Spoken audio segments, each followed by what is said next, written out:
Everyone welcome back to my channel. म कविता।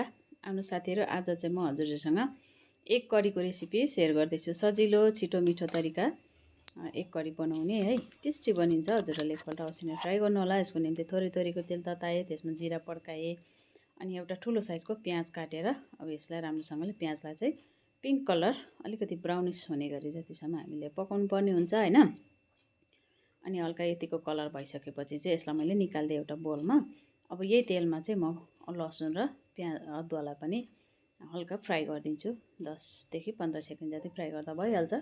त्यस्तो धेरै फ्राई गर्नु पर्दैन। अनि सबैलाई चाहिँ एउटा मिक्सर जारमा राखेर पिस्ने। अनि मैले एउटा टमाटर पनि राख्दैछु। हजुरहरूले यो टमाटरलाई पनि फ्राई गर्न सक्नुहुन्छ हल्का, तर मैले काँचो नै राखेँ।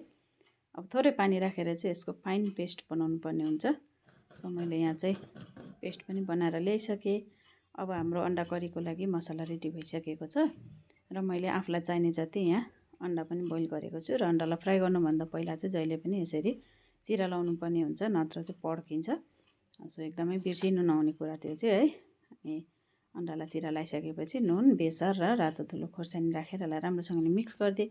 अब अघिको जुन चाहिँ प्याज अदुवा लसुन फ्राई गरेको तेल थियो त्यसैमा नै मैले अन्डालाई पनि फ्राई गर्दैछु। 2-3 मिनटमा हाम्रो अन्डा पनि फ्राई भएर रेडी भइसक्छ। हेर्नुहोस्, अब हाम्रो अन्डा रेडी भइसकेको छ। अब यति सबै रेडी भइसकेपछि अन्डा करी बनाउन त 5 मिनट मात्रै टाइम लाग्छ। र थोरै तोरीको तेलमा मैले 2टा ल्वाङ, 2टा सुकुमेल राखेँ। अनि रातो धुलो खोर्सानी र बेसार पनि तेलमा नै राख्दैछु। तेललाई हल्का तातो पार्नुपर्छ। धेरै ओभर हिट तेलमा हामीले सुक्खा मसला राख्यौँ भने चाहिँ डढ्छ है। सो तेलको टेम्परेचर चाहिँ अलिक ध्यानमा राख्नुपर्ने हुन्छ। अनि त्यसपछि चाहिँ मैले यो अघि पिसेर राखेको मसला पनि राखेँ। अब नुन स्वाद अनुसारले राख्नै पर्यो। जिरा र धनियाँको धुलो पनि राखेँ थोरै थोरै, आधी चम्ची। अब यसलाई राम्रोसँगले मिक्स गरेर छोपिदिएँ। छोप्दै पकाउँदाखेरि चाहिँ हाम्रो मसला रेडी भइसकेको छ। मसलाले तेल छोडुन्जेलसम्म चाहिँ पकाउनु पर्ने हुन्छ। हाम्रो ग्रेभी रेडी भइसकेको छ। ल हेर्नुहोस्, एकैछिनमा पाके 5 मिनट जतिमा हाम्रो मसला रेडी हुन्छ। अब म यहाँ थोरै क्रिम राख्दैछु। हजुरहरूले दही पनि राख्नु सक्नुहुन्छ। मैले चाहिँ क्रिम नै राखेँ। अब यसलाई 2 मिनट जति अरू पकाएपछि हाम्रो ग्रेभी चाहिँ रेडी भइसक्यो। लानुहोस्, अब चाहिँ हाम्रो अन्डा करी गार्निस गरौँ।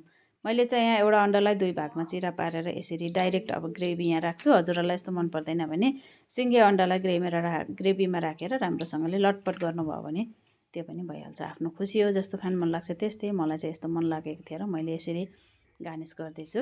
सो एकदमै टेस्टी हुन्छ यसरी बनाएको अन्डा करी। हजुरहरूले अवश्य ट्राई गर्नु होला। आशा छ हजुरहरूलाई आजको भिडियो अवश्य नै मन पर्यो होला। भिडियो मन पर्यो भिडियोलाई लाइक, कमेन्ट, सेयर र च्यानललाई सब्सक्राइब पनि गरिदिनुहोस् है। हवस् त, bye bye. Thanks for watching.